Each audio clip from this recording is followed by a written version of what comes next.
అందరికీ నమస్తే అండి. జగన్మోహన్ రెడ్డిని చూస్తూ ఉంటే ఒక్కొక్కసారి నవ్వాలో ఏడవాలో అర్థం కదండి.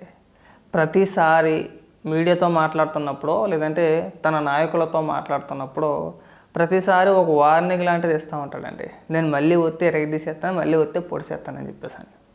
వాస్తవానికి జగన్మోహన్ రెడ్డి తెలుసుకోవాల్సింది ఏంటంటే తను ఒక డైలాగ్ చెప్తూ ఉంటాడు, మనం ఏదైతే ఎత్తుతామో అదే పండుద్ది అని చెప్పేసి. ఆల్రెడీ జగన్మోహన్ రెడ్డి 2019 నుంచి 2024 మధ్యలో ఏదైతే ఎత్తాడో ఇప్పుడు అదే పండుతుంది. అది తెలుసుకోవడం మానేసి మళ్ళీ అదే పెచ్చబాగుడు. ఒకసారి ఏమని మాట్లాడతాడో వినిపిస్తాను, వినండి. ఒక యాప్ రిలీజ్ చేయబోతున్నాం. మంచిది. రాష్ట్రంలో ఎక్కడైనా కానీ ఎవరికైనా కానీ ఏ అధికారితో అయినా కానీ హరాస్మెంట్కి ఎవడైనా లోన్ అయితే ఆ యాప్ లేకపోయి యాప్ అడిగే క్వశ్చన్, నీకు ఏ రకంగా అన్యాయం జరిగింది అని.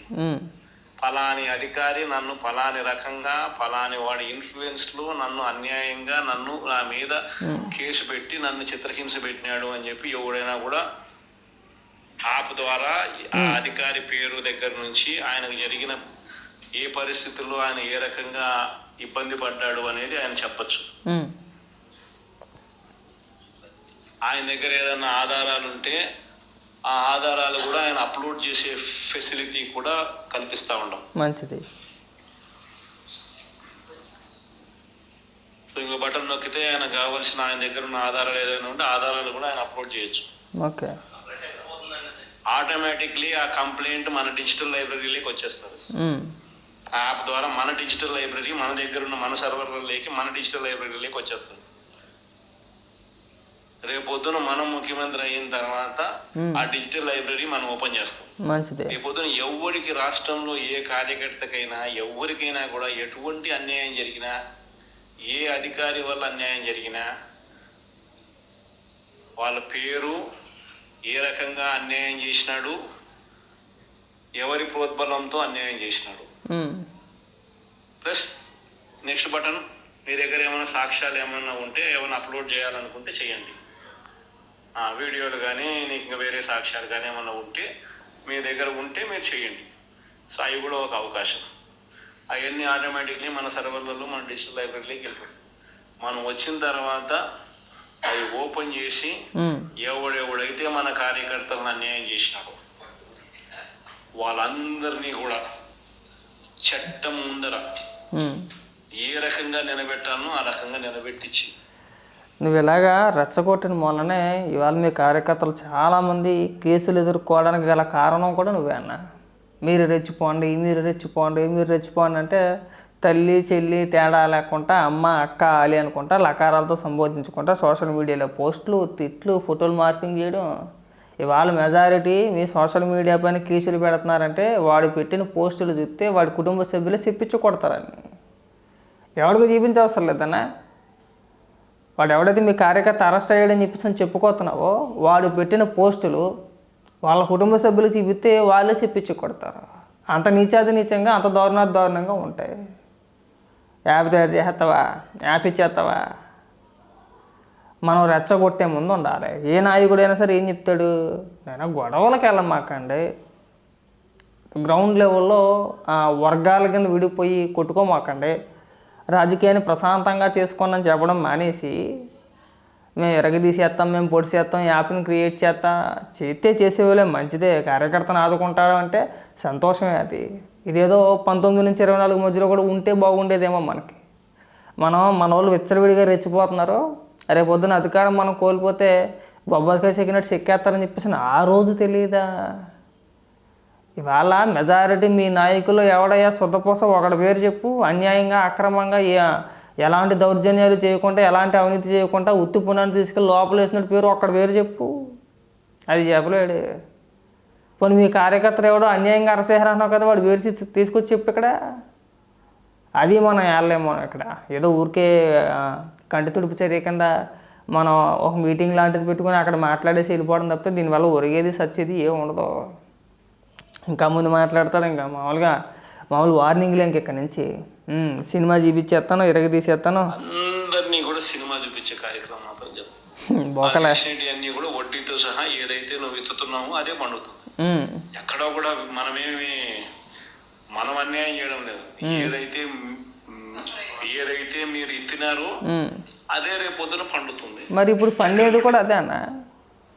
2019 నుంచి 2024 వరకు నువ్వు ఏదైతే ఇత్తేవో ఇప్పుడు అదే పండుతుంది. నువ్వు ఇత్తిన దరిద్రమే ఇది. ఆ రోజు నువ్వు ఇత్తుకుంటా పోయావు, 151 వచ్చినాయి. 30 ఏళ్ల పాటు మనమే అధికారంలో ఉంటాం. ఏది పడితే అది ఇత్తేయడమే, ఇత్తేసావు. అలాగే ఇత్తేసావు. రాష్ట్రంలో దౌర్జన్యాలకి లేదంటే వీటికి కారణం నువ్వే. ఎక్కడ కూడా వైసీపీ కార్యకర్త కానీ నాయకుడు కానీ ఎవడు భూమి మీద నిలబడలా. అబ్బే మమ్మల్ని మించిన మొగోళ్ళు లేడు, ఇంకా దేశంలో మేమే మొగోళ్ళని గిరగ తీసేస్తాం. 30 ఏళ్ల పాటు మా ఓడు ముఖ్యమంత్రి, మాకు మా అహంకారానికి అడ్డు అదుపు లేనట్టుగా రెచ్చిపోయారు. అవునా? ఇవాళ ఏమైంది? ఇవాళ మళ్ళీ ఒక్కటి ఎడుతున్నాడు. మీరు ఎత్తితే రేపు అదే పండుద్ది, మనం ఏది ఇస్తామో అదే పండుద్ది. ఆ రోజు నువ్వు నాటిన విత్తనాలే ఇవన్నీ కూడా. ఈరోజు అనుభవించక తప్పదన్నా, అనుభవించాల్సిందే. ఎవడైతే రెచ్చిపోయి రాలిపోయాడో అది ఖచ్చితంగా అనుభవించాల్సిందే. నీ అండ చూసుకొని ఇవాళ లోపల ఉన్నది మెజారిటీ, దానికి గల కారణం నువ్వేనా. అన్యాయంగా తెలుగుదేశం పార్టీ ఆఫీస్ పైకి దాడికి పంపించే వందలాది మందిని ఇవాళ ఆ దాడిలో పాల్గొన్న ప్రతి ఒక్కడు లోపలే ఉన్నాడు. దానికి కారణం ఎవడరా అంటే నువ్వే. గన్నవరంలో తెలుగుదేశం పార్టీ ఆఫీస్ని తగలబెట్టేశారు, వాళ్ళు లోపలే ఉన్నారు. దానికి గల కారణం ఎవడరా అంటే దానికి నువ్వే కారణం కదా. పైగా ప్రెస్ మీట్ పెట్టి మనం సమర్థించుకున్నాం, మా అభిమానులు అంటే బీపీలు రావా అని చెప్పేసి అని. వాళ్ళకి బీపీలు వచ్చి వీళ్ళు పగల కొట్టేశారు. ప్రభుత్వాలు మారిన తర్వాత వీళ్ళకి బీపీలు వచ్చి తీసుకుని లోపల వేసేసారు. ఆ రోజు బీపీలు వచ్చినాయి అని చెప్పి మాట్లాడి నువ్వు మాత్రం బాగానే ఉన్నాయి. ఇక్కడ శుభ్రంగా సుధపూసలాగా యాప్ రిలీజ్ చేస్తాను, చెక్కేద్దాం, వేసేద్దాం, మళ్ళీ మనమే వస్తాం అని చెప్పేసి అని మాట్లాడుతున్నాం. వాళ్ళ జీవితాలు ఒడిపోలు అయిపోయినాయి ఆల్రెడీ కదా. మనం ఆ రోజే ఇలాంటి చర్యలకి ఉసుగొలపకుండా ఉంటే ఇవాళ ఈ పరిస్థితి వచ్చుండేది కాదేమో. ఏదో చెప్పుకొస్తాడు కాకాని గోవర్ధన్ రెడ్డి అని, తర్వాత ఏదో రకరకాల పేర్లు చెప్పుకొస్తాడు. అందరి పైన అక్రమ కేసులు పెట్టేశారంట. వీరు సుధపోసలు. ఇంకా మనం ఇలాంటి మాటలు మాట్లాడడానికి అసలు కాస్త సిగ్గు అనిపించట్లేదా? ఇంకా మాట్లాడుతున్నాడు, వినిపిస్తావేనండి. చెల్లించే పరిస్థితి వస్తుంది. అదొకటి ఖచ్చితంగా నెక్స్ట్ 10 రోజుల్లో రిలీజ్ చేయబోతున్నాం. మంచిది. ష్యూరిటీ మోషన్ గ్యారంటీ అని ఏదైతే ప్రోగ్రామ్ జరుగుతూ ఉందో దాంట్లో మీరంతా కూడా ఇంకా అంత ఎక్కువ ఇన్వాల్వ్ కావాలి. అంటే ఈ ప్రోగ్రామ్ అనేది అన్ని చోట్ల బాగా జరుగుతాం. అవన్నీ ఎందుకు, చక్కగా నువ్వు అసెంబ్లీకి వెళ్ళొచ్చు కదా. నెలకు ఒకసారి 2 సార్లు బెంగళూరు నుంచి ఇక్కడికి వచ్చి తూతు మంత్రంగా మాట్లాడేసి వెళ్ళిపోయే బదులు ఆ ప్రోగ్రాంలో నువ్వు కూడా పాల్గొచ్చు కదా. ఇక్కడ పోనీ లేదు, అసెంబ్లీ సమావేశాలు జరిగేటప్పుడు అసెంబ్లీకి వెళ్ళి అడగొచ్చు కదా. మన పోరాటాలు ఏమైనా ఉంటే అసెంబ్లీ చేయాలి, కానీ అది మానేసి మీరు ఇక్కడ కార్యక్రమాలు చేయండి, నేను అక్కడికి వెళ్ళిపోతాను, నేను యాప్ తయారు చేస్తాను, ఎరగ తీసేద్దాం, పొడి చేద్దాం, ఈ ఎక్కడ డైలాగ్ నాకు అర్థం కావట్లా. పైగా పరిశ్రమలు వస్తే రానివ్వు, ఏ పరిశ్రమ అన్నా కానివ్వండి.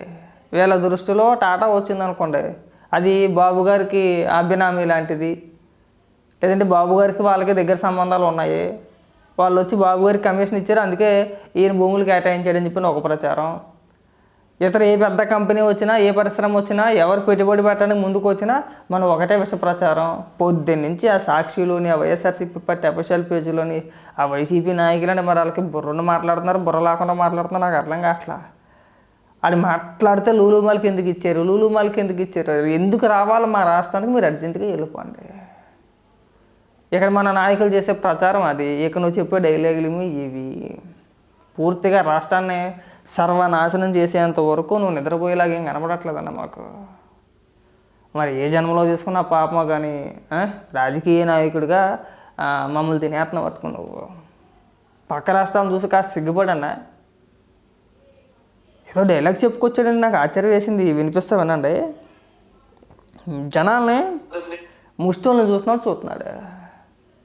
ఈ పనుడు అధికారంలో ఉన్నప్పుడంట నిండు కంచం నిండా కూడా తినడానికి పలావ్ పెట్టాడంట. కూటమి వచ్చిన తర్వాత చంద్రబాబు నాయుడు గారు ముఖ్యమంత్రి అయిన తర్వాత దాన్ని లాగేశారంట. నువ్వు పెట్టడం ఏంటి నాకు అర్థం కావట్లా. ఇక్కడ నాకు అది ఒక్కొక్కసారి పిచ్చెక్కిపోతూ ఉంటుంది అన్నమాట. వినిపిస్తామనండి. తీసుకొని రావాలంటే గ్రామ కమిటీస్ను మనం ఎఫెక్టివ్లీ ఫామ్ చేయాలి. ఎఫెక్టివ్లీ మనం ఫామ్ చేసే ఒక అవకాశం దీనివల్ల మనకు వచ్చింది ఈ ప్రోగ్రాం వల్ల. ఈ ప్రోగ్రాము ఎందుకు ఎంత బాగా ఉందంటే ప్రతి చోట కూడా చంద్రబాబు నాయుడు చేసిన మోసం అనేది క్లియర్ కట్ గా కనిపిస్తా ఉంది.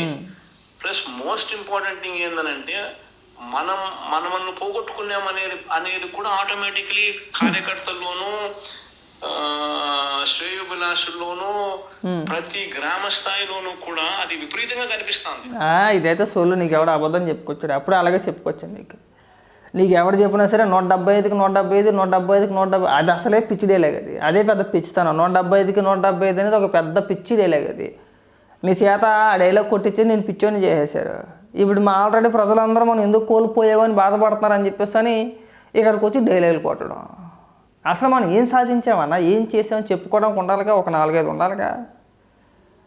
నేను నిరుద్యోగ యువతకి ఉపాధి కల్పించానో, పరిశ్రమలు తీసుకొచ్చానో, రాష్ట్ర ఆదాయాన్ని పెంచానని చెప్పేసానో, అమరావతినో, లేదంటే రాష్ట్ర రాజధాని అని చెప్పేసానో, పోలవరం అని చెప్పేసానో, లేదంటే ఇంకోటి చెప్పుకోదగ్గ పనులు గట్టిగా మాట్లాడితే ఒక 5-6 చెప్పగలుగుతాం మనం. ఏంట్రా అంటే బటన్ నొక్కేసాను అంటాడు. ఎంత మాట్లాడినా బటన్ నొక్కేసానంట. ఆ మాత్రం బటన్ నొక్కదానికి నువ్వు ముఖ్యమంత్రి అవడం దీనికి? అప్పిచ్చివాడు ఉంటే నేను కూడా ముఖ్యమంత్రిగా చేసేస్తానన్నా, నాదేం పోయింది? ఉన్న కాడికి భూములు అమ్మేస్తా, లేదంటే ప్రభుత్వ కార్యాలయాలు తాకట్టెట్టేస్తాను, నాదేం పోయింది? అప్పు ఇచ్చినోడు అని చెప్పు, అప్పు తీసుకొస్తాను పంచుతాను అంతే కదా.